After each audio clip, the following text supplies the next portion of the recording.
লিউযীকাহুম বা'দাল্লাযী আমিলু লাআল্লাহুম ইয়ারজিউন। আমাদের বদআমলের কারণে এইগুলো আল্লাহ আমাদের দেন, শাস্তি আস্বাদন করান। তবে ধ্বংস করে দেওয়া উদ্দেশ্য নয়, মূল উদ্দেশ্য হলো লাআল্লাহুম ইয়ারজিউন, যাতে করে তারা পাপাচারের পথ থেকে প্রত্যাবর্তন করে আল্লাহর দিকে ফিরে আসে। এই জন্য আল্লাহ দেন। দেন কেন? পাপের কারণে। কি জন্য দেন? শেষ করে দেওয়ার জন্য না, বরং আমরা যেন পরিশুদ্ধ হই, পাপ থেকে যেন আমরা ফিরে আসি। এখন এই ভূমিকম্প স্থলে সৃষ্ট একটা বড় বিপর্যয়, মুসিবত কেন হয়? বিভিন্ন পাপের কারণে হয়।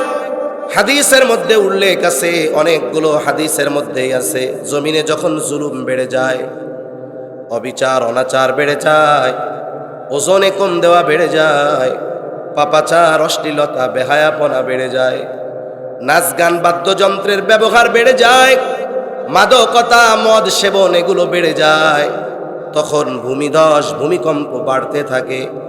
বলেন তো, সময়ের সাথে সাথে গোটা দুনিয়া ব্যাপী এই ধরনের পাপ বাড়ে না কমে? বাড়ে। এই জন্য ভূমিকম্পও বাড়বে। তবে আমাদের কি করণীয়? বাড়বে যেহেতু, আমরাও এই পাপের স্রোতে গা ভাসায়া দিব, এরকম না। এই যাদের মাধ্যমে বাড়তেছে, আমরা যেন তাদের অন্তর্ভুক্ত না হই। আমার দ্বারা পাপাচার হবে না, আমার দ্বারা জুলুম হবে না, আমার দ্বারা গান বাদ্য মদ অশ্লীলতা বেহায়াপনা হবে না, এগুলো থেকে আমাদের বাঁচতে হবে। 3 নাম্বার, নবীজি সাল্লাল্লাহু আলাইহি ওয়াসাল্লাম বলেন, ওয়ায়াতাকারাবাজ জামান, কিয়ামতের আগে সময় নিকটবর্তী হয়ে যাবে। এক জুমা থেকে আর এক জুমা তাড়াতাড়ি চলে আসবে। এক হাদিসের মধ্যে আছে, নবীজি জানায়া দেন, আখিরুজ জামানে, শেষ জামানায় এক যুগ কেমন যেন 1 বছরের মতো মনে হবে, বছরকে মনে হবে মাসের মতো, মাসকে মনে হবে সপ্তাহের মতো, সপ্তাহকে মনে হবে দিনের মতো, দিনকে মনে হবে ঘন্টার মতো, আর ঘন্টাকে মিনিটের মতো, আর মিনিটকে আগুনের স্ফুলিঙ্গ তথা সেকেন্ডের মতো। অথচ আজ থেকে 500 বছর আগে 12 বছরে এক যুগ ছিল, এখনো তো 12 বছরে এক যুগ। ওই সময়ও 60 মিনিটে 1 ঘন্টা ছিল, এখনো তো 60 মিনিটে 1 ঘন্টা। নাকি পরিবর্তন কিছু হয়েছে? বিসমিল্লাহির রহমানির রহিম।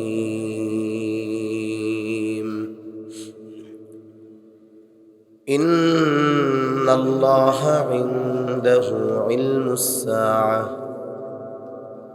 ওয়া ইউনাজ্জিলুল গায়থ ওয়া ইয়া'লামু মা ফিল আরহাম ওয়া মা তাদরি নাফসুম মাযা তাকসিবু গাদা ওয়া মা তাদরি নাফসুম বিআইয়ি আরদিন তামুত ইন্নাল্লাহা আলীমুন খাবীর। وقال رسول الله صلى الله عليه وسلم لا تقوم الساعة حتى يقبض العلم وتكثر الزلازل ويتقارب الزمان وتظهر الفتن وتكثر الحرج وهو القتل حتى يكثر فيكم المال فيفيض أو كما قال النبي صلى الله عليه وسلم صدق الله العلي العظيم وصدق رسوله النبي الكريم ونحن على ذلك لمن الشاهدين والشاكرين والذاكرين والحمد لله رب العالمين سبحانك لا علم لنا إلا ما علمتنا إنك أنت العليم الحكيم اللهم صل على محمد وعلى آل محمد كما صليت على إبراهيم وعلى آل إبراهيم إنك حميد مجيد اللهم بارك على محمد وعلى آل محمد كما باركت على إبراهيم وعلى آل إبراهيم إنك حميد مجيد لا إله إلا الله إلا الله لا إله إلا الله لا إله إلا الله لا إله إلا الله لا إله إلا الله محمد رسول الله صلى الله عليه وسلم الحمد لله ঐতিহ্যবাহী মাগুরা জেলার অন্তর্গত শালিকা থানাধীন আমানতু বিল্লাহি ওয়া মালাইকাতিহি ওয়া কুতুবিহি ওয়া রুসুলিহি ওয়াল ইয়াউমিল আখিরি ওয়াল কদরি খাইরিহি ওয়া শাররিহি মিনাল্লাহি তাআলা ওয়াল বা'সি বা'দাল মাউত। এইখানে 7টি কালিমা আছে। কয়টা আছে? এক নাম্বার আমানতু বিল্লাহ, আমি ঈমান এনেছি আল্লাহর উপর। 2 নাম্বার ওয়া মালাইকাতিহি, আমি ঈমান এনেছি তার ফেরেশতাগণের উপর। 3 নাম্বার ঈমান এনেছি ওয়া কুতুবিহি, তার নাজিলকৃত কিতাবসমূহের উপর। বলেন তো আসমানি কিতাব যেগুলোর উপরে আমরা ঈমান এনেছি এর সংখ্যা কত? 104 খানার মধ্যে বড় কয়খানা? বড় 4 খানা। উলামায়ে কেরাম বাদে কে আছেন? এই 4 খানা কিতাব কোন কোন নবীর উপরে নাজিল হয়েছে বলতে পারবেন? আলহামদুলিল্লাহ, হাত একটু উঠছে, এতে খুশি। এক জায়গায় জিজ্ঞাসা করছি, মোটামুটি মানুষজন ভালোই আছে। তা 4 খানা কিতাবের নাম একটু কোন, কে আছেন? কোন নবীর উপরে কোনটা নাজিল হয়েছে? একজন খুব কষ্টে দাঁড়াইছে। 4 কিতাব 4 নবীর কাছে নাজিল হইতে বলতে গিয়া 3 বার ভুল হয়েছে। এর আগে কয়েকটা জিজ্ঞাসা করছি, পারি নাই। তা ওনারে খুশি হয়ে 200 টাকা হাদিয়া দিচ্ছে যে আপনি দাঁড়াইছেন তো। তা ওনারা আমারে বলতেছিল, হুজুর ওয়াজ কিন্তু খুব ভালোভাবে ভাড়ায় ফেলতে হবে। তা আমি এইসব জিজ্ঞাসা কইরা জবানের মধ্যে তালা মেরে দিলাম। মিয়া, ইমানের ভিত্তি আসমানি কিতাবের উপরে ঈমান আনছেন, আমল বহুদূর। 4টা বড় কিতাব কোন কোন নবীর উপরে নাজিল হয়েছে এটা কইতে পারেন না। এজন্য অবস্থা আমাদের কি? আমরা ওয়াজ মাহফিলগুলাতে শুধু মনে করি 2 হাত দিয়ে কানে টান দিবে, টক ঝাল মিষ্টি ওয়াজ হবে, ভ্যারাইটিস খিচুড়ির মতো। খিচুড়ি যেমন বিভিন্ন জিনিস সবজি টবজি দিয়ে রানলে মজা, ওয়াজ এরকম মজা লাগবে। এজন্য ওয়াজ মাহফিলগুলো অধিকাংশ এখন হয়েছে এন্টারটেইনমেন্ট। এন্টারটেইনমেন্ট মানে হলো বিনোদন। বিনোদন বুঝেন? মানুষ সিনেমা, নাটক, নভেল, নাটক এগুলো কেন দেখে? প্রাপ্ত হয়, দেখে বিনোদনের জন্য। ওয়াজ মাহফিল কি ওই জন্য নাকি? ওয়াজ মাহফিলে দিন শিখবো কিছু, অথবা কমপক্ষে দিন শেখার আগ্রহ নিয়ে বাড়ি ফিরতে হবে। অথচ আমাদের ওয়াজ মাহফিলগুলো এমন হয়, ফজরের নামাজ কাজা, অবস্থা খারাপ।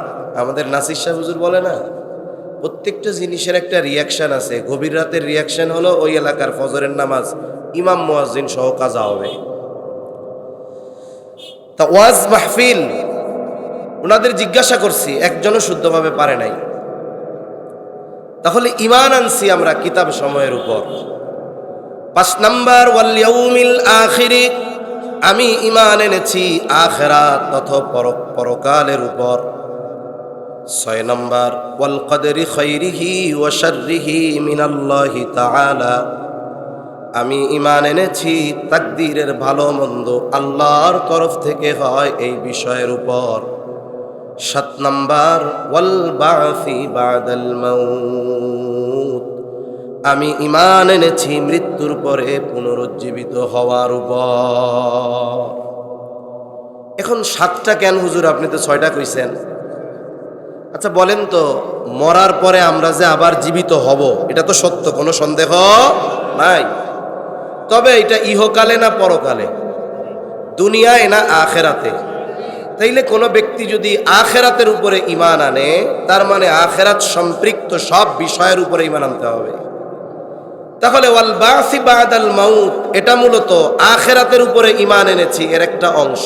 এই হিসাবে 5 নম্বর আর 7 নম্বর হলো 2 in 1, একের মধ্যে 2, এই 2টা মিলে 1, বাকি আছে 5, সর্বমোট কয়টা হলো? 6টা। এই 6টা হলো ঈমানের ভিত্তি।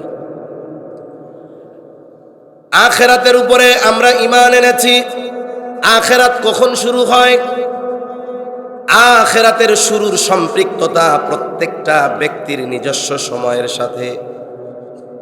এখন যদি আমি মারা যাই, আমার আখেরাত শুরু, আমার পরকাল শুরু। যে যখন মারা যাবে তখন থেকেই তার আখেরাত শুরু, পরকাল শুরু। আখেরাত সম্পৃক্ত যত বিষয় আছে সব বিষয়ের উপরে ঈমান আনতে হবে।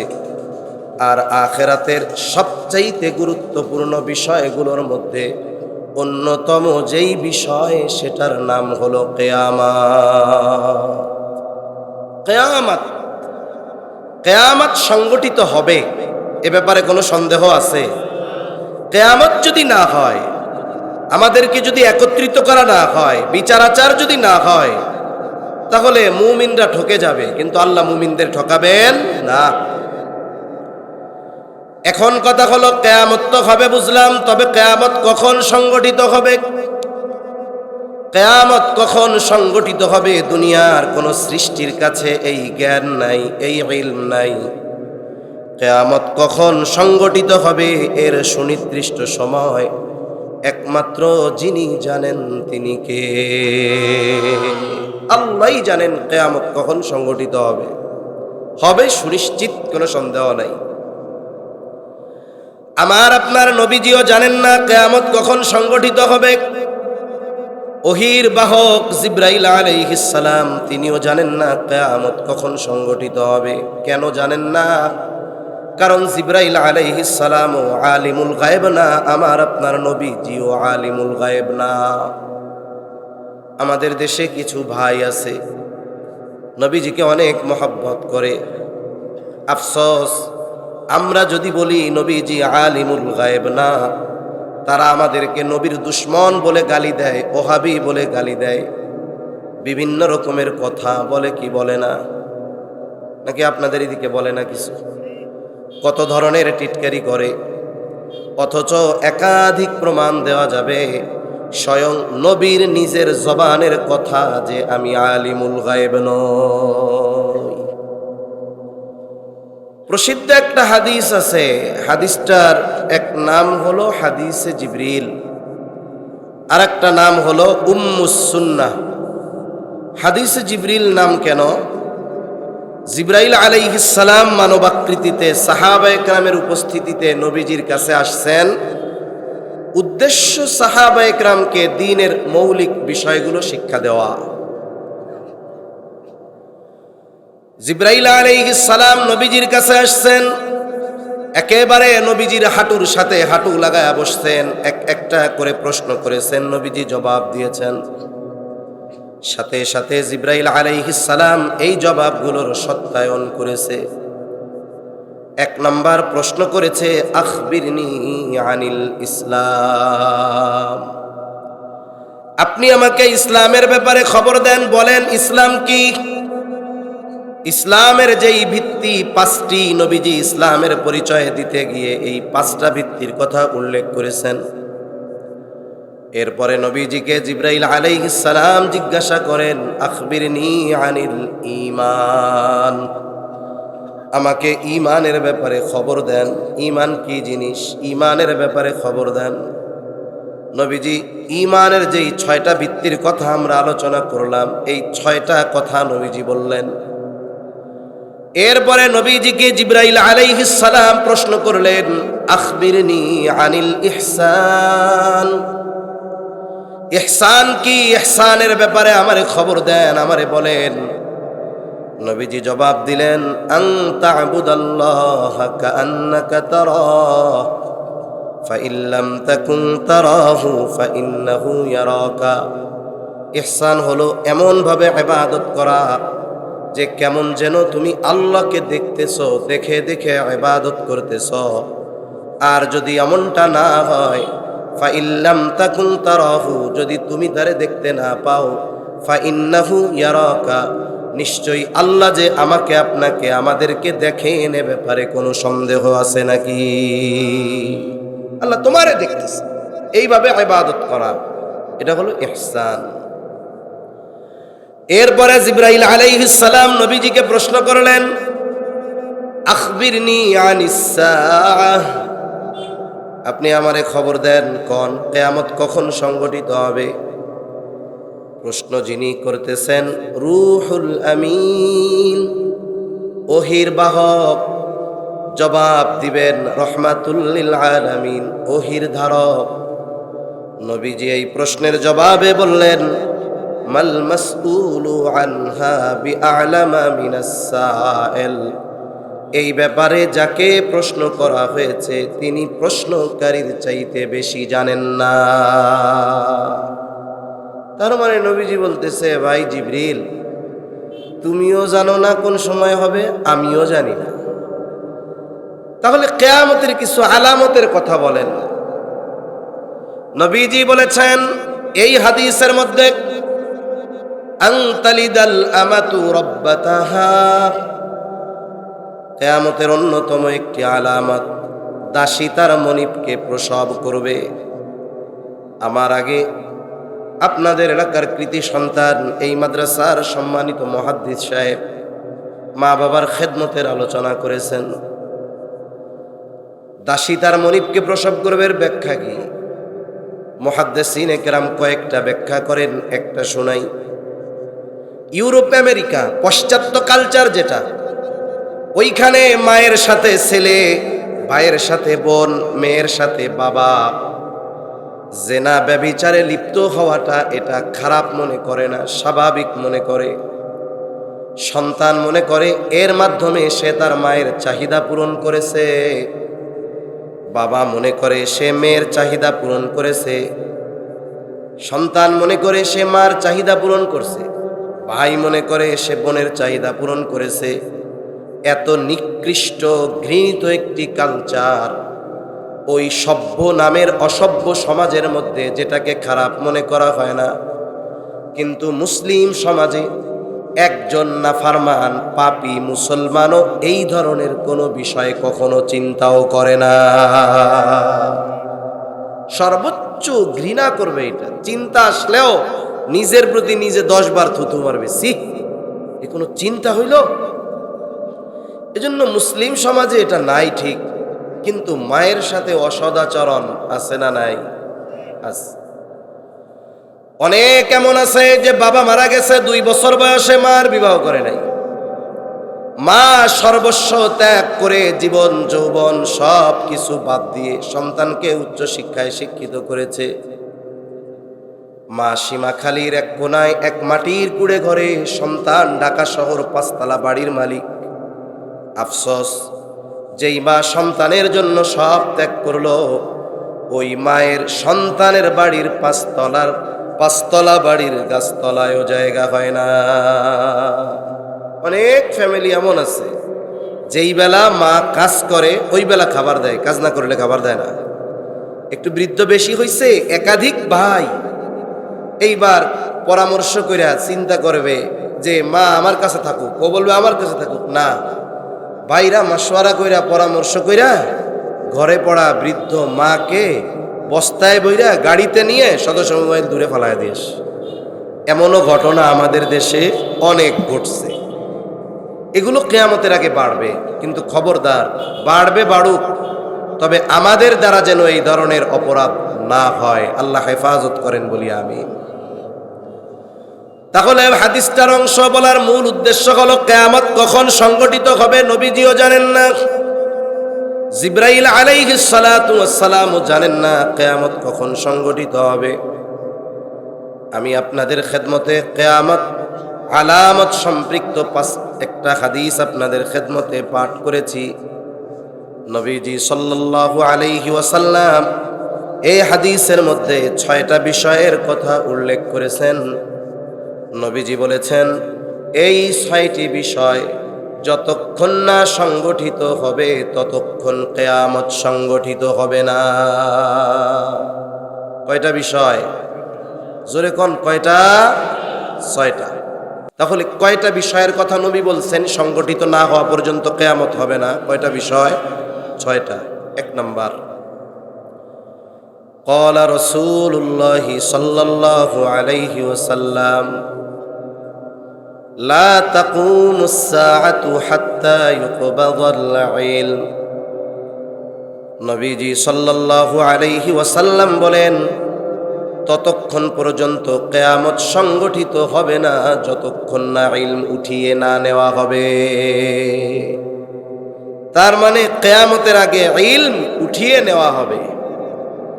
ইলমের উৎস কি? ইলমের উৎস কোরআন হাদিস, তাই না? কোরআন সুন্নাহ ইলমের উৎস। এই কথাকে কেন্দ্র করে একটা সময়ে গ্রামের মানুষ বলতো কিয়ামতের আগে আল্লাহ কোরআন হাদিস উঠায় নিব। এরকম কথা আপনারা শুনছেন? তা আমরা ছোটবেলায় এক গল্প শুনতাম, গল্প সত্য না মিথ্যা তখন তো বুঝতাম না।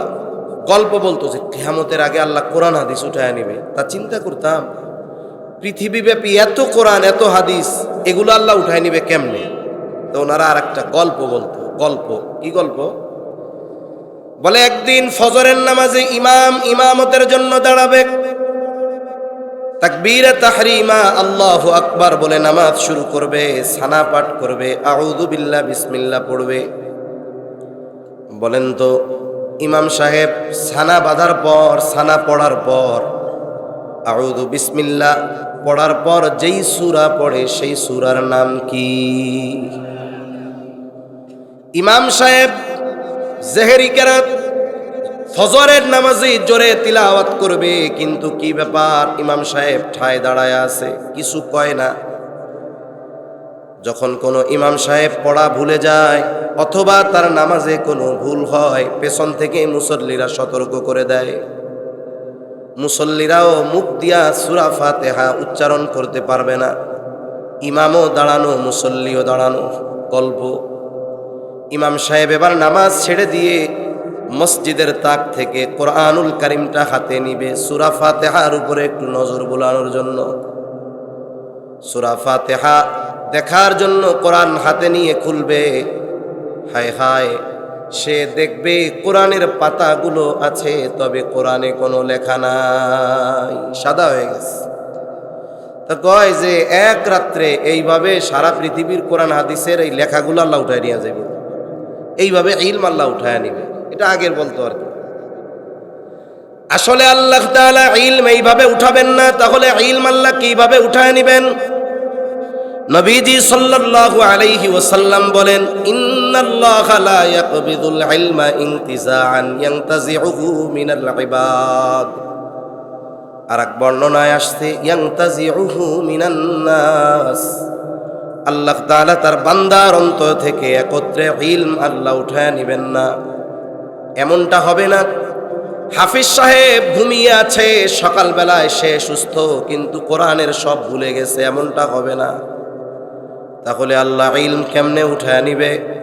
নবীজি বলেন, ওয়ালাকিন ইয়াকবিদুল ইলমা বিকবদিল উলামা, বরং আল্লাহ তাআলা আলেমদেরকে উঠিয়ে নেওয়ার মাধ্যমে আল্লাহ ইলম উঠায় নিয়ে যাবে। আলেমদের উঠিয়ে নেওয়ার মাধ্যমে ইলম উঠিয়ে নিয়ে যাবে। শাইখুল ইসলাম আল্লামা শাহ আহমদ শফি রহমাতুল্লাহি আলাইহি সমকালীন কয়েকজন বিখ্যাত আলেমের কথা আমি বলতেছি, যারা নিকট অতীতে আমাদের ছেড়ে চলে গেছেন। জুনাইদ বাবুনগরী রহমাতুল্লাহি আলাইহি, মুফতি আব্দুস সালাম চটগামী রহমাতুল্লাহি আলাইহি, ফকিহুল মিল্লাত আব্দুর রহমান সাহেব রহমাতুল্লাহি আলাইহি, পটিয়ার মুফতি সাহেব আহমদুল হক রহমাতুল্লাহি আলাইহি দুনিয়া ছেড়ে চলে গেছে। বলেন তো, জুনায়েদ বাবু নগরী গেছে, শাইখুল ইসলাম আহমদ শফি চলে গেছে, মুফতি আব্দুস সালাম চটগামী রহমাতুল্লাহি আলাইহি চলে গেছে, কিন্তু ওনাদের দ্বারা যেই ইলমি খেদমত হয়েছে, ওই শূন্যতা পূরণের জন্য আর একজন আব্দুস সালাম আছে নাকি? নাই। এইভাবে ধারাবাহিকতার ক্রমান্বয়ে সময়ের শ্রেষ্ঠ যারা আল্লাহ উঠায় নিবে। আজ থেকে 50 বছর পরে যারা ওই সময়ের শ্রেষ্ঠ থাকবে, উঠবে। আজ থেকে 50 বছর পরে যারা দেশ বরণ্য আলেম থাকবে, তারা এই সময়ের যারা দেশ বরণ্য মুহাক্কিক আলেম, তাদের তুলনায় ইলমি আমলি যোগ্যতায় অনেক কম থাকবে, এটা স্বাভাবিক। এভাবে আস্তে আস্তে যোগ্য মানুষ আলেমদের আল্লাহ উঠায় নিবে। তাহলে আলেমদেরকে উঠিয়ে নেওয়ার মাধ্যমে আল্লাহ ইলম উঠায় নিবেন। তাহলে বোঝা গেল, ইলম যতদিন থাকবে, আলেম যতদিন থাকবে, ইলম থাকবে। ইলম যতদিন থাকবে, দুনিয়া থাকবে, কিয়ামত তত দূরে থাকবে। আর ওই আলেম আর ইলম কোন জায়গা থেকে বের হয়? বলে সীমাখালী বদরুল উলুম মাদ্রাসাগুলোর মতো মাদ্রাসা থেকে। এজন্য সাধারণ মানুষের এই বিষয়গুলো বোঝা দরকার যে মাদ্রাসা, উলামায়ে কেরাম, এগুলো হলো আমাদের সবচাইতে কল্যাণকারী। মাদ্রাসা জিন্দা থাকবে তো দর্স তাদরিস থাকবে, এখান থেকে আলেম উলামা বের হবে, আর আল্লাহ তাআলা কিয়ামতকে আমাদের থেকে দূরে সরায় রাখবে। আপনাদের তো অনেক প্রশংসা, মাশাআল্লাহ। উস্তাদরা আপনারা মেহমানদারি করান, সবাই উস্তাদ লজিং আছে, অনেক ছাত্রর লজিং আছে।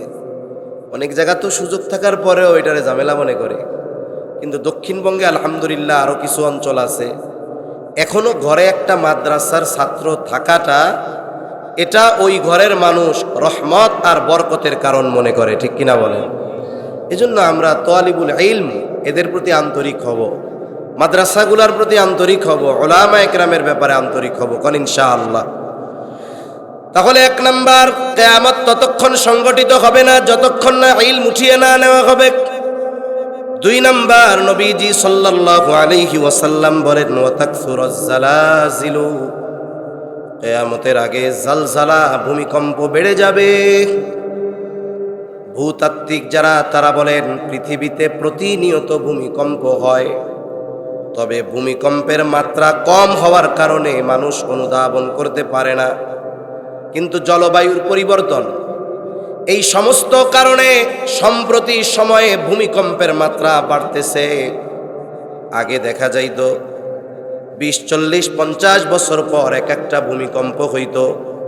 সম্প্রতি সময়ে কাছাকাছি কয়েক বছরের মধ্যে বড় কয়েকটা ভূমিকম্প হয়েছে। তুরস্কে হাজার হাজার মানুষ ভূমিকম্পে মারা গেছে, আফগানিস্তানে হাজার হাজার মানুষ মারা গেছে। কিছুদিন আগে থাইল্যান্ড আর মায়ানমার সীমান্তে ভূমিকম্প, উঁচু উঁচু অত্যাধুনিক বিল্ডিংগুলো কেমন যেন বাতাসে নড়তেছে। বলে কিয়ামতের আগে এই জালজালা, ভূমিকম্প আরো বাড়বে। ভূতাত্ত্বিকরা বলে টেকটনিক প্লেটের নড়াচড়া বাড়ার কারণে ভূমিকম্প হয়, কিন্তু ইমানদার যারা, তারা এই জাগতিক বিপর্যয় আর মুসিবতকে শুধু বৈশ্বিক কারণ দিয়ে বিশ্লেষণ করে না, বরং কোরআন সুন্নাহর নিরিখে এই কারণগুলোকে তারা অন্বেষণ করে। তাহলে ভূমিকম্প বাড়ার, এই বিপর্যয় বাড়ার প্রথম কারণ কি? সজাগ আছেন? সজাগ আছেন? এত জোরে কইছেন, আল্লাহু আকবার, আমি অবাক হয়ে গেছি। সজাগ আছেন? তাকবীর দেন, নারায়ে তাকবীর, নারায়ে তাকবীর। ওই পেছন থেকে দেন তো একটু, ওই গাছ একটা আছে না, গাছের ওই পাশের লোক দিবেন, এরা চুপ থাকবেন। নারায়ে তাকবীর, আরো জোরে, নারায়ে তাকবীর। এবার গাছের এই পাশে দিবেন, এই পাশে মুরব্বি একটু বেশি দেওয়া যায়। কোন নারায়ে তাকবীর। আমরা একটু দূরে, ওনারাও স্লোগান জোরে দিছে, দূরে যা আওয়াজ কম শোনা গেছে। আপনারাও জোরে দিছেন, তবে আপনারা কাছে একটু বেশি জোরে শোনা গেছে। যাক, সজাগ আছেন তাইলে। জালজালা কেন বাড়ে? আমাদের এই যে জলে, স্থলে, পানিতে, শুকনা জমিনে বিভিন্ন ধরনের মুসিবত, বিপর্যয় হয়, এগুলো কেন হয়?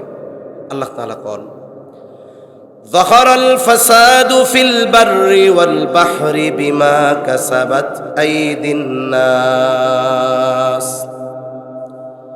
জল স্থলে বিপর্যয়, এটা হলো মানুষের হাতের কামাই, আমাদের হাতের কামাই। জলে স্থলে যত বিপর্যয় হয়, পানিতে কি হয় বলে সিডর, আইলা, লাইলা, সুনামি, জলোচ্ছ্বাস, এগুলো মানুষের হাতের কামাই। জমিনে কি হয়? ভূমিকম্প, ভূমিধস, অতিবৃষ্টি, অনাবৃষ্টি, অতি খরা, এগুলো মানুষের হাতের কামাই। তাহলে আমাদের পাপের কারণে মূলত এইগুলা হয়। আর আল্লাহ তাআলা ভূমিকম্প, সিডার, আইলা, লাইলা, সুনামি, এগুলো আমাদের ধ্বংস করে দেওয়ার জন্য দেন না।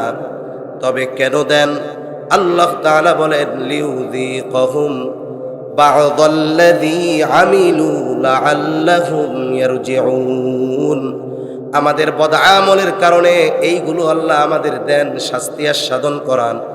তবে ধ্বংস করে দেওয়া উদ্দেশ্য নয়, মূল উদ্দেশ্য হলো লাআল্লাহুম ইয়ারজিউন, যাতে করে তারা পাপাচারের পথ থেকে প্রত্যাবর্তন করে আল্লাহর দিকে ফিরে আসে। এই জন্য আল্লাহ দেন। দেন কেন? পাপের কারণে। কি জন্য দেন? শেষ করে দেওয়ার জন্য না, বরং আমরা যেন পরিশুদ্ধ হই, পাপ থেকে যেন আমরা ফিরে আসি। এখন এই ভূমিকম্প স্থলে সৃষ্ট একটা বড় বিপর্যয়, মুসিবত কেন হয়? বিভিন্ন পাপের কারণে হয়। হাদিসের মধ্যে উল্লেখ আছে, অনেকগুলো হাদিসের মধ্যেই আছে, জমিনে যখন জুলুম বেড়ে যায়, অবিচার, অনাচার বেড়ে যায়, ওজনে কম দেওয়া বেড়ে যায়, পাপাচার, অশ্লীলতা, বেহায়াপনা বেড়ে যায়, নাচ গান, বাদ্যযন্ত্রের ব্যবহার বেড়ে যায়, মাদকতা, মদ সেবন, এগুলো বেড়ে যায়, তখন ভূমিধস, ভূমিকম্প বাড়তে থাকে। বলেন তো, সময়ের সাথে সাথে গোটা দুনিয়া ব্যাপী এই ধরনের পাপ বাড়ে না কমে? বাড়ে, এই জন্য ভূমিকম্পও বাড়বে। তবে আমাদের কি করণীয়? বাড়বে যেহেতু, আমরাও এই পাপের স্রোতে গা ভাসায়া দিব, এরকম না। এই যাদের মাধ্যমে বাড়তেছে, আমরা যেন তাদের অন্তর্ভুক্ত না হই। আমার দ্বারা পাপাচার হবে না, আমার দ্বারা জুলুম হবে না, আমার দ্বারা গান, বাদ্য, মদ, অশ্লীলতা, বেহায়াপনা হবে না, এগুলো থেকে আমাদের বাঁচতে হবে। 3 নাম্বার, নবীজি সাল্লাল্লাহু আলাইহি ওয়াসাল্লাম বলেন ওয়ায়াতাকারাবাজ জামান, কিয়ামতের আগে সময় নিকটবর্তী হয়ে যাবে। এক জুমা থেকে আর এক জুমা তাড়াতাড়ি চলে আসবে। এক হাদিসের মধ্যে আছে, নবীজি জানায়া দেন, আখিরুজ জামানে, শেষ জামানায় এক যুগ কেমন যেন 1 বছরের মতো মনে হবে, বছরকে মনে হবে মাসের মতো, মাসকে মনে হবে সপ্তাহের মতো, সপ্তাহকে মনে হবে দিনের মতো, দিনকে মনে হবে ঘন্টার মতো, আর ঘন্টাকে মিনিটের মতো, আর মিনিটকে আগুনের স্ফুলিঙ্গ তথা সেকেন্ডের মতো। অথচ আজ থেকে 500 বছর আগে 12 বছরে এক যুগ ছিল, এখনো তো 12 বছরে এক যুগ। ওই সময়ও 60 মিনিটে 1 ঘন্টা ছিল, এখনো তো 60 মিনিটে 1 ঘন্টা। নাকি পরিবর্তন কিছু হয়েছে? কিছুই পরিবর্তন হয় নাই। তবে সময় নিকটবর্তী হয়ে যাবে, এর উদ্দেশ্য কি? মুহাদ্দিসিনে কেরাম বলেন, প্রথম কথা হলো সময় থেকে বরকত উঠে যাবে। সময় থেকে কি উঠে যাবে? বরকত উঠে যাবে। এই পৃথিবীর অন্যতম একজন আলেমে দিন শাইখুল ইসলাম আল্লামা তাকি উসমানী দামাত বারকাতুহুমুল আলিয়া হযরত সময়ের মূল্যায়ন নিয়ে বয়ান করতে গিয়ে বলেন, সময় হলো এমন এক নেয়ামত, ব্যক্তির ব্যবহারের কারণে সময় প্রলম্বিত হয়, ব্যক্তির ব্যবহারের কারণে সময় সংকুচিত বরকতহীন হয়ে যায়। মানুষ যদি সময়টাকে নেকের কাজে অতিবাহিত করে, ওই সময়ের মধ্যে আল্লাহ বরকত দিয়া দেয়। মানুষ যদি সময়কে পাপের কাজে অতিবাহিত করে, ওই সময় থেকে আল্লাহ তাআলা বরকত ছিনায় নেয়। এখন বলতে পারেন, ভালো কাজ করলে সময় যে লম্বা হয় এটার প্রমাণ কি? উদাহরণ দেন। আমি একটা দুইটা উদাহরণ দেই। আমাদের দেশে প্রত্যেকটা মসজিদের মধ্যে এখন আলহামদুলিল্লাহ সামনে ঘড়ি আছে, নামাজের টাইম সহ আছে না? দেয়াল ঘড়ি আছে, ডিজিটাল ঘড়ি আছে, আবার নামাজের সময়সূচি সহ ঘড়ি আছে। মাঝে মধ্যে আমার মনে হয় এই সামনে ঘড়ি থাকা এটাও একটা মুসিবত। সমস্যা কি? সমস্যা হইল ইমাম সাহেব এশার নামাজ 7:30। ইমাম সাহেব তো আর ভিন্ন গ্রহের কোনো প্রাণী না। ওনার 7:27 পায়খানা আসতে পারে কি পারে না? উনি এখন জরুরত সারার জন্য গেছেন। এটা কি যাইয়া বৈশাই 1 মিনিটের মধ্যে করে আসা যায়? স্বাভাবিক বেগ আসছে, ঢিলাকুলুক, পরিচ্ছন্নতা, পবিত্রতার ব্যাপার আছে, এরপরে উজু টুজু করে 10 মিনিট লাগবে। কিন্তু কিছু আল্লাহর বান্দা মুসল্লি আছে, ঘড়িতে যখনই টাইম কয়েক সেকেন্ড বাকি থাকতেই ইমাম সাহেব থাক আর না থাক উনি দাঁড়ায় যায়। আছে না নাই?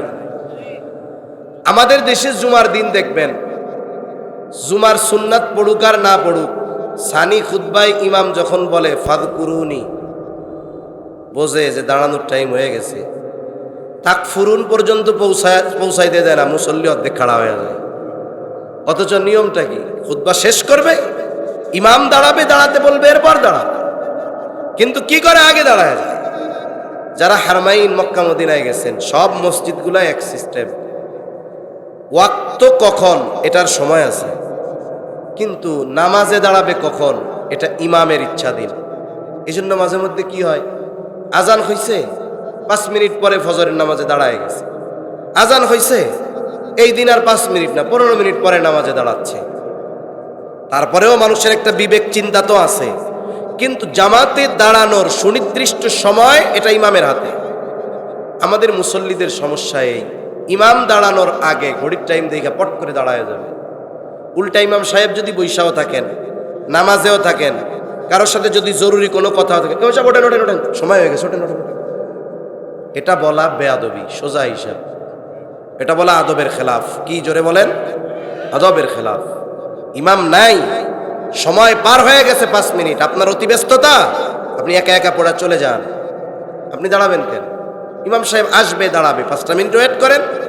উনি বাইচা আছে, মইরা গেছে না বাথরুমে গেছে, এটা তো জানা যাবে, সেজন্য তো অপেক্ষা করতে হবে। এই বদঅভ্যাস আমাদের ছাড়তে হবে। আল্লাহ তৌফিক দান করেন। আমাদের দেশের মুসল্লিরা মোটামুটি ইমামকে পিএইচডি করে ফেলে। তার মানে ইমামের ফজরের নামাজে কয় মিনিট লাগে, জোহরে, আসরে, মাগরিবে, এশায় কয় মিনিট লাগে, এটা মোটামুটি পিএইচডি করা।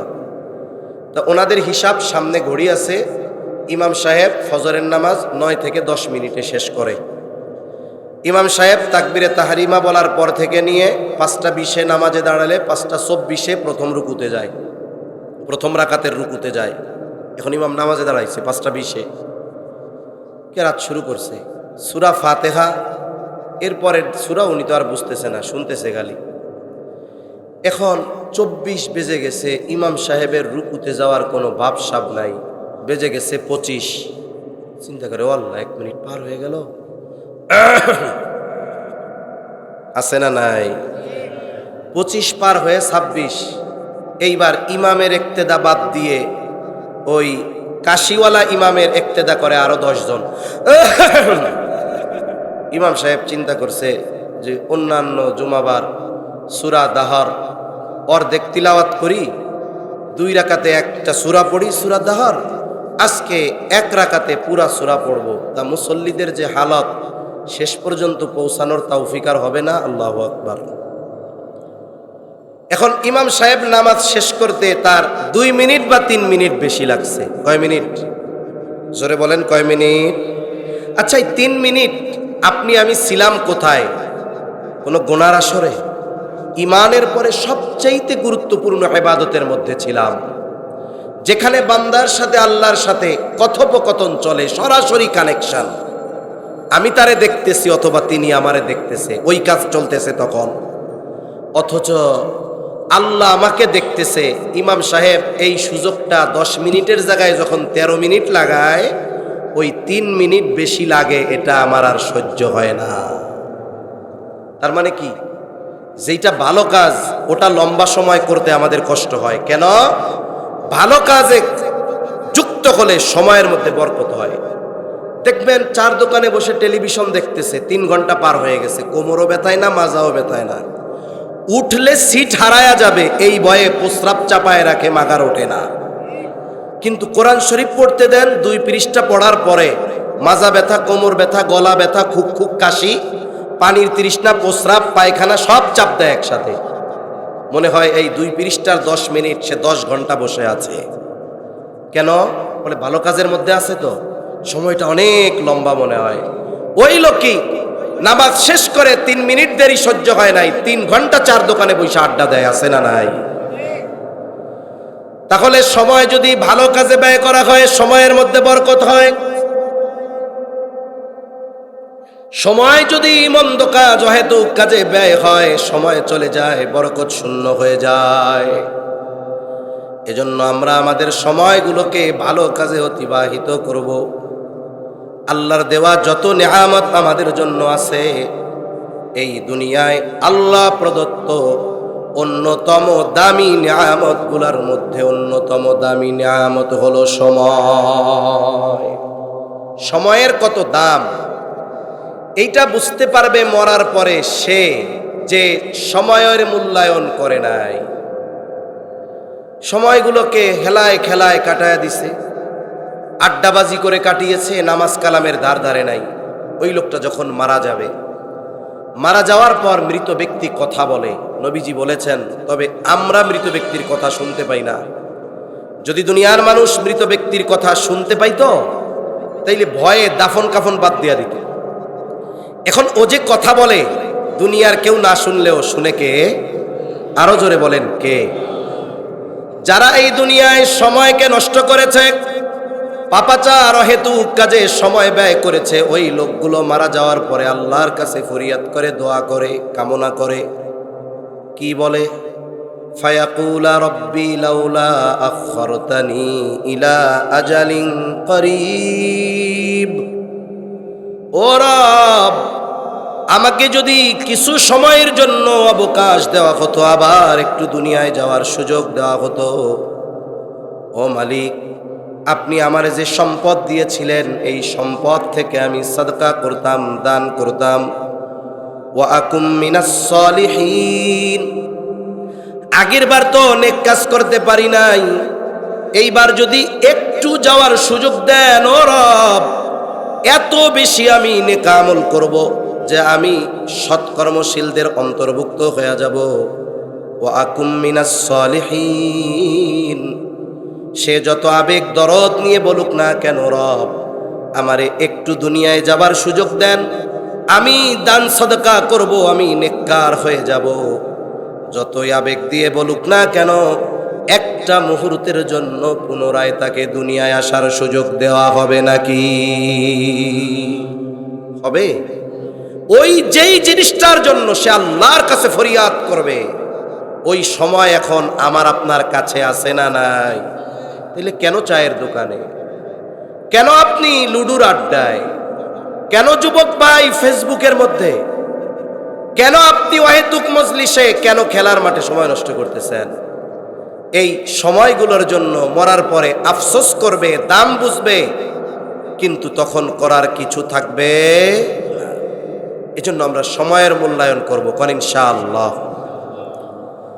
4 নম্বর নবীজি সাল্লাল্লাহু আলাইহি ওয়াসাল্লাম বলেন ওয়াতাযহারাল ফিতান, কিয়ামতের আগে ফিতনা প্রকাশ পাবে। মুহাদ্দিসিনে কেরাম বলেন এখানে উদ্দেশ্য হলো দাজ্জালের আগমন, দাজ্জালের ফিতনা। কিয়ামতের আগে একের পর এক বিভিন্ন ফিতনা আসবে, কিন্তু সবচেয়ে বড় ফিতনা হলো দাজ্জালের ফিতনা।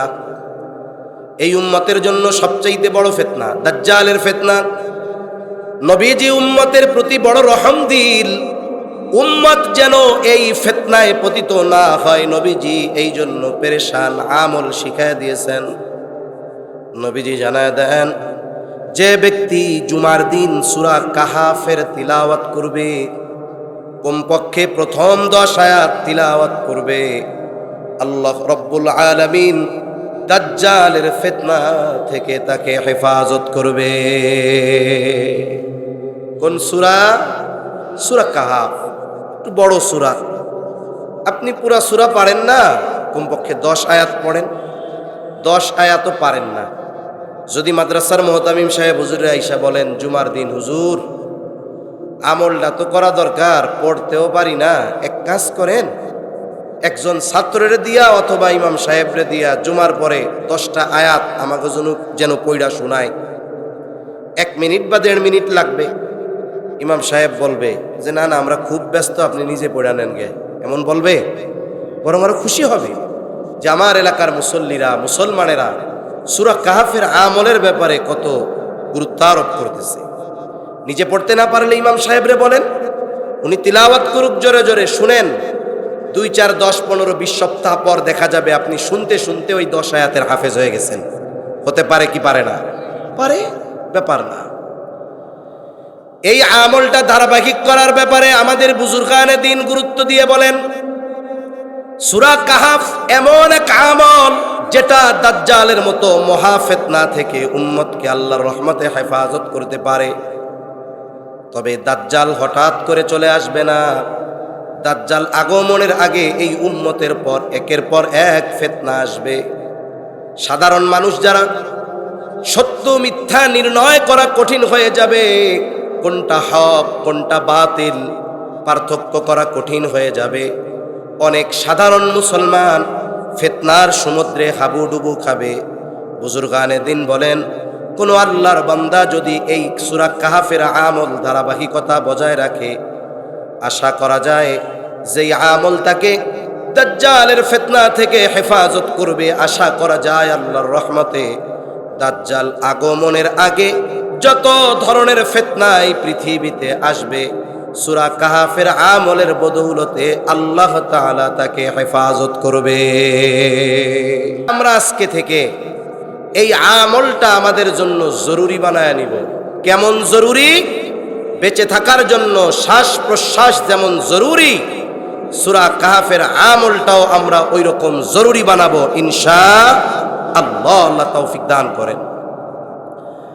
5 নাম্বার নবীজি সাল্লাল্লাহু আলাইহি ওয়াসাল্লাম বলেন ওয়াতাকসুরাল হারাজ, হারাজ বেড়ে যাবে।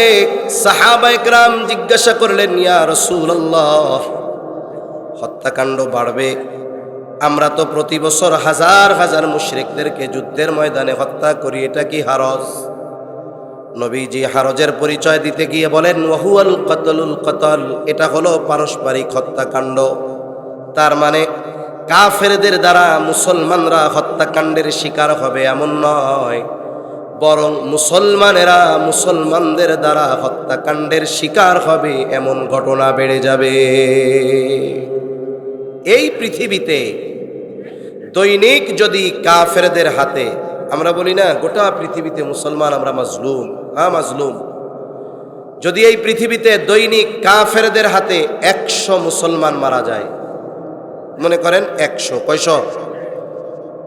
এর বিপরীতে মুসলমানের হাতে মুসলমানের মারা যাওয়ার সংখ্যা মিনিমাম 1000। তাইলে প্রতিদিন গোটা দুনিয়ায় মুসলমানেরা কাফেরদের হাতে বেশি মরে না মুসলমানদের হাতে বেশি মরে? মুসলমানের হাতে বেশি মরে, এটাই বাস্তব। নবীজি সাল্লাল্লাহু আলাইহি ওয়াসাল্লাম বলেন প্রতিবেশী প্রতিবেশীকে হত্যা করবে, ভাই ভাইকে হত্যা করবে, চাচা ভাতিজাকে হত্যা করবে, তুচ্ছ কারণে এক মুমিন আর এক মুমিনকে হত্যা করবে। পারিবারিক কারণে হত্যা, সামাজিক কারণে হত্যা, অর্থনৈতিক কারণে হত্যা, রাজনৈতিক কারণে হত্যা, সামান্য তর্কাতর্কির কারণে হত্যা, লুডু খেলা নিয়ে হত্যা, আছে না নাই? এই ধরনের হত্যাকাণ্ড বাড়বে কিয়ামতের আগে। এই গোটা পৃথিবীর মধ্যে খেয়াল করে দেখেন, একের পর এক মুসলমানদের হাতে মুসলমানেরা মাজলুম। আর এক গাজা পরিণত হচ্ছে ওই সুদান। পৃথিবীর মানুষ স্বর্ণের প্রতি সবার আকর্ষণ। দেখবেন স্বর্ণকারেরা যখন বিজ্ঞাপন দেয় আমাদেরকে বলে এটা হলো দুবাই 22 ক্যারেটের গোল্ড, দুবাইয়ের 22 ক্যারেট। সারা পৃথিবীর মধ্যে দুবাই গোল্ডের একটা সুনাম। এই দুবাই গোল্ডের 80%, শতকরা 80 ভাগ স্বর্ণ এই দুবাইয়ের শাসকেরা ওই আফ্রিকার দেশ সুদানের একটা অঞ্চল থেকে ছিনতাই করে নিয়ে আসে। যেই অঞ্চল থেকে তারা স্বর্ণগুলো আনে, ওই অঞ্চলে দুবাই শাসকদের প্রত্যক্ষ মদদে একটা গ্রুপ, মুসলমানদের একটা গ্রুপ নির্বিচারে গণহত্যা চালাচ্ছে। ওই এলাকা থেকে ওদের বের করে দিবে, ওরা দখল নিবে এবং স্বর্ণগুলো নিয়ে ওরা মজুত করবে। এই যে হত্যাকাণ্ড চালাচ্ছে মুসলমানদের প্রত্যক্ষ মদদে, অস্ত্রের সহায়তায়, আর এক মুসলমানেরা অন্য মুসলমানদের উপরে ব্রাশ ফায়ার চালাচ্ছে, গণহত্যা চালাচ্ছে। সময়ের সাথে সাথে মুসলমান মুসলমানকে হত্যা করছে, পারস্পরিক হত্যাকাণ্ড বাড়ছে। অথচ নবীজি সাল্লাল্লাহু আলাইহি ওয়াসাল্লাম জানায় দেন, সিবাবুল মুমিনি ফুসুকুন ওয়া কিতালুহু কুফর। হত্যা তো বহুদূর, একজন মুমিনকে গালি দেওয়া উচিত নয়, এটা ফাসিকি, হত্যা করা কুফরি। একজন মুমিনকে যদি অন্যায় কারণে হত্যা করা হয়, কেমন যেন এই পাপটা সারা পৃথিবীর মানুষকে হত্যা করার মতো। অথচ আফসোস, তুচ্ছ কারণে আমরা মানুষকে হত্যা করে ফেলতেছি। হত্যা বহুদূর, আমরা আমাদের জবান দিয়েও আর এক মুসলমানকে কথার মাধ্যমে কষ্ট দিব না। জোরে করেন ইনশাআল্লাহ। মুসলমান হওয়ার জন্য এই জবানকে কন্ট্রোল করা দরকার। গরুর গোশত বেশি খাইলে আর মুসলমানই নিলেই মুসলমান না। রাসূলুল্লাহ সাল্লাল্লাহু আলাইহি ওয়াসাল্লাম বলেন, আল মুসলিমু মান সালিমাল মুসলিমুনা মিন লিসানিহি ওয়া ইয়াদিহি। নবীজি সাল্লাল্লাহু আলাইহি ওয়াসাল্লাম বলেন, প্রকৃত মুসলমান হলো সে যার জবান এবং হাতের অনিষ্ট থেকে অপর মুসলমান নিরাপদ থাকে। আমি যদি এক মুসলমান ভাইকে বকা দেই, মুসলমান ভাইয়ের গীবত করি, মুসলমান ভাইকে অপবাদ দেই, তাহলে আমি যত বড় আবেদ হই না কেন, আমাকে বুঝে নিতে হবে আমি প্রকৃত মুসলমান হতে পারি না। কষ্ট হচ্ছে না? অল্প সময় আর শেষ হয়ে যাবে ইনশাআল্লাহ। রাসূল সাল্লাল্লাহু আলাইহি ওয়াসাল্লামের কাছে দুইজন মহিলার খবর আসছে। দুইজন মহিলা, একজনের ব্যাপারে বলা হলো, ইয়া রাসূলুল্লাহ সাল্লাল্লাহু আলাইহি ওয়াসাল্লাম, ওই মহিলা এমন কোনো আমল নাই যে করে না, কোনো আমল ছাড়ে না। তাহাজ্জুদ, আওয়াবিন, ইশরাক, চাশ, আইয়াম বীজের রোজা, সোম বৃহস্পতিবারের রোজা, জিকির, আজগার, তাসবিহ, তাহলিল, সকাল সন্ধ্যার আমল কিছুই সে ছাড়ে না। তবে সমস্যা একটা। কি সমস্যা? বলে তার প্রতিবেশীর সাথে একটু খারাপ ব্যবহার করে, কষ্ট দেয় ব্যবহারের মাধ্যমে। আর একজন মহিলা যা না করলেই নয়, সে তার বেশি করে না। ফরজটা করে, ওয়াজিবটা করে, সুন্নাতে মুআক্কাদা করে, এর বেশি আর কোনো আমল করে না। কিন্তু এই মহিলা তার প্রতিবেশীর সাথে ভালো আচরণ করে। ইয়া রাসূলুল্লাহ, এই দুইজন মহিলার মধ্যে কে উত্তম? নবীজি ওই অতিরিক্ত ইবাদত করনে ওয়ালি মহিলার কথা বলেন নাই। নবীজি বলেন এই দুইজনের মধ্যে সে উত্তম যে তার প্রতিবেশীর সাথে ভালো আচরণ করে। এজন্য ইবাদতের মাধ্যমেই প্রকৃত মুসলমান হওয়া যায় না। আর এক মুসলমানের সাথে ভালো আচরণই একজনকে উত্তম মুসলমানে পরিণত করতে পারে। এজন্য দল মত এগুলো পার্থক্য থাকবে, কিন্তু জাগতিক কারণে আমি আর এক মুসলমান ভাইকে আমার জবানের দ্বারাও কষ্ট দিব না, কোন ইনশাআল্লাহ। যদি এটা আমরা নিয়ন্ত্রণ করতে পারি, সমাজে সংগঠিত 70% অন্যায় অনাকাঙ্ক্ষিত ঘটনা দূর হয়ে যাবে, আশা করা যায়। 6 নম্বর, নবীজি সাল্লাল্লাহু আলাইহি ওয়াসাল্লাম বলেন, হাত্তা ইয়াকসুরা ফীকুমুল মালু ফায়াফিদু, ততক্ষণ কিয়ামত সংগঠিত হবে না যতক্ষণ না মানুষের সম্পদ উপচিয়ে পড়বে, একজন মানুষ ওই পৃথিবীতে গরিব থাকবে না। মুহাদ্দিসিনে কেরাম বলেন এটা হবে ঈসা আলাইহিস সালামের জামানায় দাজ্জালকে হত্যার পর। আল্লাহ তাআলা ইসলামকে গোটা পৃথিবীর আনাচে কানাচে পৌঁছায়া দিবেন, একজন ব্যক্তিও তখন বেঈমান থাকবে না, সবাই পাক্কা মুমিন থাকবে, সবাই পাক্কা মুত্তাকি থাকবে। আর যখন কোন জনপদের অধিবাসী ইমানদার হয়ে যায়, মুত্তাকি হয়ে যায়, আল্লাহ তাআলার ঘোষণা, ওয়ালাউ আন্না আহলাল কুরা আমানু ওয়াত্তাকাউ লাফাতাহনা আলাইহিম বারাকাতিম মিনাস সামাই ওয়াল আরদ। আল্লাহ তাআলা বলেন, যদি ওই জনপদের অধিবাসীরা ঈমান আনে আর মুত্তাকি হয়ে যায়, লাফাতাহনা আলাইহিম বারাকাতিম মিনাস সামাই ওয়াল আরদ, আমি অবশ্যই তাদের জন্য আসমান আর জমিনের বরকতের দরজা সমূহ খুলে দিব। ওই সময় যেহেতু গোটা পৃথিবীতে সবাই ইমানদার আর মুত্তাকি হবে, আল্লাহ আসমান জমিনের বরকতের দরজা খুলবে। এত বেশি মানুষের সম্পদ হবে, মানুষ সদকা করবে এরকম একটা মানুষ খুঁজে পাবে না। আজকে মাদ্রাসার জন্য চাচ্ছে, ওই সময় দিতে চাইবে, কিন্তু নেওয়ার লোক থাকবে না। আল্লাহর নবী বলেন, এই 6টি বিষয় সংগঠিত না হওয়া পর্যন্ত কিয়ামত সংগঠিত হবে না। এরপরে কখন হবে সুনির্দিষ্ট সময় যিনি জানেন তিনি কে। যে আয়াতটা তিলাওয়াত করছি, তরজমাটা একটু সংক্ষিপ্ত সাথে বইলা 5 মিনিটের আগে ইনশাআল্লাহ শেষ হয়ে যাবে। যে আয়াতটা তিলাওয়াত করছিলাম, এই আয়াতে আল্লাহ তাআলা গায়েব সম্পৃক্ত 5টা বিষয়ের কথা বলছেন। কয়টা বিষয়? সূরা লোকমানের সর্বশেষ আয়াত। এই 5টি বিষয়কে আরেক আয়াতে আল্লাহ তাআলা বলেছেন মাফাতিহুল গায়েব, গায়েবের চাবি সমূহ। মুফাসসিরিনে কেরাম বলেন, এই পৃথিবীতে যত গায়েব সম্পৃক্ত বিষয় আছে সবগুলো কোনো না কোনোভাবে এই 5টি বিষয়ের সাথে সম্পৃক্ত। এর মধ্যে 1 নম্বর হলো ইন্নাল্লাহা ইনদাহু ইলমুস সাআহ, কিয়ামতের ইলম একমাত্র কার কাছে। 2 নম্বর ওয়া ইউনাজ্জিলুল গায়স, তিনি বৃষ্টি নামান। মেঘ হলে কি বৃষ্টি হয় না?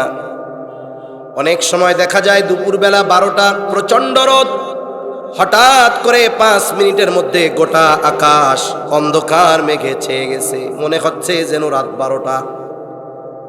মানুষেরা ঘরে ফিরে গেছে, দোকানদার দোকান বন্ধ করে চলে গেছে, চিন্তা করছে এমন বৃষ্টি নামবে, আজকে অবস্থা খারাপ।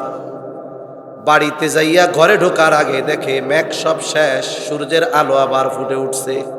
হয় কি হয় না? আবার অনেক সময় এমন হয় আকাশের কোথাও মেঘ নাই, সূর্য আলো দিচ্ছে, হঠাৎ বৃষ্টি শুরু, আধা ঘন্টা এমন বৃষ্টি নামছে, শুকনা জায়গায় কোমর পানি। হয় কি হয় না? তার মানে মেঘ হলেই বৃষ্টি হয় না, বরং বৃষ্টি যিনি নামান, যিনি দেন তিনি কে।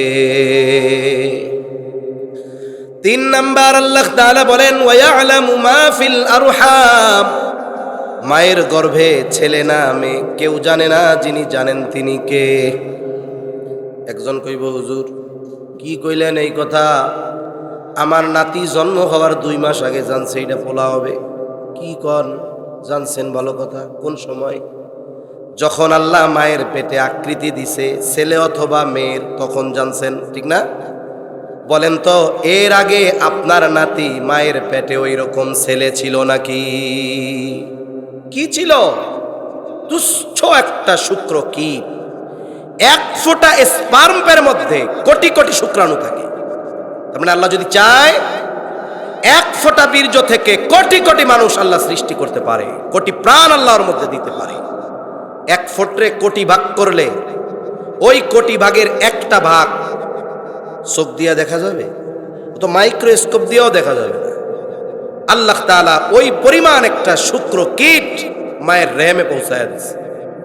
এরপরে আল্লাহ তাআলা ওই মায়ের প্রতি মাসের যে অসুস্থতা এটারে বন্ধ করে দিয়েছে। আল্লাহ কুদরতি প্রসেসিং শুরু হয়ে গেছে। এইবার ওই চোখে দেখা যায় না এতটুক তুচ্ছ পানিরে আল্লাহ একটা রক্তপিণ্ডে তৈরি করছে। এরপরে আল্লাহ একটা মাংসপিণ্ডে বানাইছে। এইবার বলেন তো, যখন আপনার ওই নাতি মায়ের পেটে 4 মাস বয়স, তখনও ছিল গোশতের টুকরা। পৃথিবীর কোন আল্ট্রাসোনোগ্রাফি মেশিন আছে, কোন বিজ্ঞান আর বিজ্ঞানী আছে ওই সময় আল্ট্রাসোনোগ্রাফি মেশিন দিয়ে ওই মায়ের পেটের তুচ্ছ রক্তপিণ্ড অথবা গোশতপিণ্ড এটার উপরে গবেষণা করে বলতে পারবে এটা ছেলে হবে নাকি মেয়ে হবে? আছে এরকম কেউ? আপনি জানছেন কখন? যখন গর্ভের বয়স প্রায় 5 থেকে 6 মাস হয়েছে। এরপরে আল্লাহ যখন আকৃতি দিয়েছে তখন জেনেছেন। কিন্তু যখন মাংসপিণ্ড ছিল, আপনি আমি কেন, দুনিয়ার কোনো বিজ্ঞান বলতে পারবে না এই মাংসের টুকরাটা ছেলে হবে না মেয়ে হবে। কিন্তু যিনি জানেন তিনি কে? আরো জোরে বলেন কে? আল্লাহ ওই সময়ও জানে। ওর তাকদীর কি, ওর হায়াত কতদিন, রিজিক কতটুক কেউ জানে না। কে জানে? আল্লাহ জানে। এরপরে আল্লাহ তাআলা বলেন, ওয়ামা তাদরি নাফসুম মাযা তাকসিবু গাদা। কেউ জানে না আগামীকাল সে কি উপার্জন করবে, কেউ আমরা জানি না। সাধারণত মানুষের 2টা অবস্থা হয়, 2 অবস্থাতেই আল্লাহর উপরে খুশি থাকতে হয়। 1 নম্বর অবস্থা, ধন সম্পদ সম্মান ইজ্জত এত বেশি, এই লোকটা সম্পদ আর সম্মানের ঠেলায় শাকের না হয়ে ফখর করতে থাকে। আছে না নাই? অথচ আল্লাহ এত সম্পদ দিয়েছে, উচিত ছিল আল্লাহর শুকরিয়া আদায় করা, কিন্তু ও ফখর করে, অহংকার করে, দূর বেড়া তোর কি আছে, আমার এত কিছু আছে। আবার আর এক অবস্থা হলো মানুষের দুঃখ দুর্দশা কষ্ট। অনেক সময় অনেক নামাজি নেক আমল করনেওয়ালা ব্যক্তি অভাবে থাকে, নামাজও পড়ে, আবার আল্লাহর কাছে অনুযোগের সুরে বলে, আল্লাহ আপনি কি দুনিয়ায় খালি আমারই দেখেন নাকি? বালা মুসিবত আর কাউরে দেন না। ওইটা সুদ খায়, এরপরেও সুস্থ। আমি নামাজ পড়ে অসুস্থ বলে কি বলে না? অসুস্থতা কষ্ট দুঃখ দুর্দশা এটাও আল্লাহ পরীক্ষা করার জন্য দেন, সম্পদও আল্লাহ পরীক্ষা করার জন্য দেন। অবস্থা 2টার যাই হোক না কেন, সব সময় শুকরগুজার বান্দা হব কার? কারণ বলা যায় না এই টাকাওয়ালা ক্ষমতাওয়ালা আগামীকাল তার টাকা আর ক্ষমতা থাকবে কিনা। নিশ্চয়তা আছে? ক্ষমতার চেয়ার, প্রেসিডেন্ট প্রধানমন্ত্রীর চেয়ার আজকে আছে, আগামীকাল সকালে থাকবে কিনা নিশ্চয়তা আছে? নাই। যে আজকে অভাবী ও যে কালকে অভাবী থাকবে এর কোনো নিশ্চয়তা আছে? এজন্য কবি কত সুন্দর কথা বলে, নদীর এপার ভাঙে ওপার গড়ে, এই তো নদীর খেলা। সকাল বেলার ধনী রে তুই, ফকির সন্ধ্যাবেলা। দেখা যাবে আজকের ধনী আগামীকাল সে ফকির হয়ে গেছে। এজন্য অবস্থা যাই হোক নিরাশ না হওয়া, অহংকারী না হওয়া, সর্ব অবস্থায় আল্লাহর শুকরিয়া আদায় করা। 5 নম্বর আল্লাহ তাআলা বলেন, ওয়ামা তাদরি নাফসুম বিআইয়ি আরদিন তামুত। আল্লাহ তাআলা বলেন, কেউ জানে না কোন জমিনে তার মৃত্যু হবে। আমাদের মৃত্যুর সময় আর স্থান 2টাই সুনির্ধারিত, তবে আমরা জানি না। জানে কে? আল্লাহ জানে। রাসূলুল্লাহ সাল্লাল্লাহু আলাইহি ওয়াসাল্লাম বলেন, আল্লাহ তাআলা যার যেখানে মৃত্যু লিখে রাখছেন, ওর যদি ওই জায়গায় কোনো প্রয়োজন নাও থাকে, আল্লাহ তাআলা প্রয়োজন সৃষ্টি করে ওকে ওইখানে নিয়ে যায়। আমাদের দেশে প্রবাসে যায় মানুষেরা, মরতে যায় নাকি? যায় তো ইনকাম করতে, কিন্তু কতজন দৈনিক প্রবাসীদের লাশের কফিন আসতেই থাকে। আল্লাহ তাআলা ওই জায়গায় শুধু তার রিজিক না, ওই জায়গায় তার মৃত্যু আল্লাহ লিখে রাখছে। এজন্য আমাদের মৃত্যু আর সময় সুনির্ধারিত, তবে আমাদের জানা নাই। জানা আছে? আগামীকাল সূর্যোদয় দেখতে পারবো কিনা নিশ্চয়তা আছে? বাড়ি পর্যন্ত ফিরতে পারবো কিনা নিশ্চয়তা আছে? কোনো নিশ্চয়তা নাই। এজন্য কি দরকার? দরকার হলো যেহেতু এই জিনিসটা সুনিশ্চিত, তবে সুনির্ধারিত সময় আমাদের জানা নাই, যে কোনো টাইম আসতে পারে, হতে পারে, সেহেতু ওই জিনিসটার জন্য সর্বদা প্রস্তুত থাকাটাই হলো বুদ্ধিমানের কাজ। ঠিক কিনা বলেন? তো সম্মানিত উপস্থিতি, এই পাঁচটা বিষয়কে বলা হয় মাফাতিহুল গায়ব, গায়েবের চাবিসমূহ। আর আমরা ইমানদার। আমাদের পরিচয় আল্লাহ তাআলা কোরআনুল কারীমের সর্ববৃহৎ সূরা সূরা বাকারার শুরুতেই দিতে গিয়ে বলেন আল্লাযীনা ইউমিনুনা বিল গায়ব। মুত্তাকি ইমানদার কারা? যারা গায়েবের উপরে ঈমান আনে, বিশেষ করে পরকালের উপরে ঈমান। এটা আমাদের মজবুত হওয়া দরকার। কেন? কারণ পরকাল, আখিরাত, কিয়ামত, বিচার দিবস, এগুলোর ব্যাপারে যার যত বিশ্বাস বেশি, দুনিয়ার কাজ তার তত সুন্দর বেশি, আমল তত সুন্দর বেশি। দুনিয়ার মানুষ, আমাদের যদি সবার এই চিন্তা থাকে যে দুনিয়ার আইনের চোখ ফাঁকি দেওয়া যায়, ফাঁক ফকর দিয়ে বের হওয়া যাবে, কিন্তু আল্লাহর আদালতে ফাঁকি দেওয়ার সুযোগ আছে? দুনিয়ায় হয়তো কারো কাছে জবাবদিহিতা বা হিসাব দেওয়া লাগবে না,